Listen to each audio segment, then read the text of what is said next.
Rumah Sakit Umum Daerah atau RSUD Kota Pinang, Kabupaten Labuhan Batu Selatan atau Labusel, Sumatera Utara diduga memberi cairan infus kedaluarsa kepada pasien yang masih berusia balita.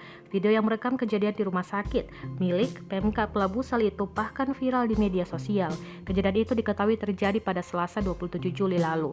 Dalam video yang beredar terlihat seorang pasien balita bernama A, 5 tahun, terlihat terbaring di tempat tidur rumah sakit. Tangannya diberi infus. Terdengar juga suara ibu balita A yang merekam video. Dia memprotes kepada perawat yang tengah mengganti botol infus karena anaknya diberi cairan infus yang sudah lewat masa berlakunya alias kedaluarsa. Pada botol infus tertulis masa berlaku infus itu pada Mei 2021. Keluarga tak terima, infus itu kedaluarsa sudah 2 bulan, kata paman pasien Adam Tarigan melalui sambungan telepon pada Kamis 29 Juli 2021.